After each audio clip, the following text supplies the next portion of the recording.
ह्या शेतकरी मोर्चाला उपळाई बुद्रुक म्हणून बरेच शेतकरी उपस्थित राहिलेत. प्रथमतः मी त्यांचं आभार मानतो. आणि आज शंभू साठे यांच्या नेतृत्वाखाली जी मोर्चा आपण घेतला आहे त्याच्यासाठी म्हणजे आमचे मे महिन्याचे जे पंचनामे होते त्याच्यामध्ये 639 लोकांची यादी होते, तर आतापर्यंत 400 आणि नंतर काल 95 लोकांची यादी आलेली आहे. मग राहिलेले लोक गेले कुठं? का त्यांना शेती नव्हती? तर आज सगळ्यांचे सरसकट आमच्या जेवढ्या यादी आहे तेवढे तहसीलदार साहेबांनी द्यावे. आणि या मोर्चाचं आयोजन शंभू साठे यांनी केले त्याबद्दल उपळाई ग्रामस्थांतर्फे मी त्यांचा आभार मानतो.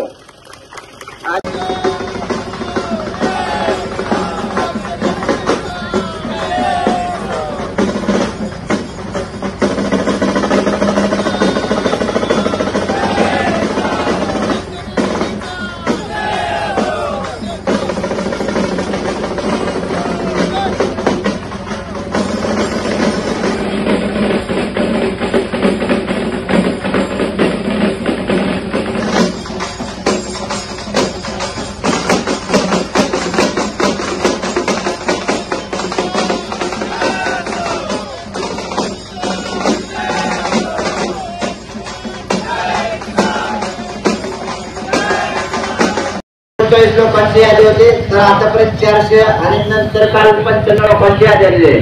मग राहिलेले लोक गेले कुठं? का त्यांना शेती नव्हती? तर आज सगळ्यांचे सरसकट आमच्या जेवढ्या यादी आहे तेवढे तहसीलदार साहेबांनी द्यावे. आणि या मोर्चाचं आयोजन शंभू साठे यांनी केले त्याबद्दल उपळाई ग्रामस्थांतर्फे मी त्यांचा आभार मानतो. आणि जे 1 रुपयाचा पीक विमा सरकारने बंद केलेला शेतकऱ्यांच्या सोयीचं जे असेल ते पहिल्यांदा सरकार बंद करत आहे, तर ते चालू केलं पाहिजे.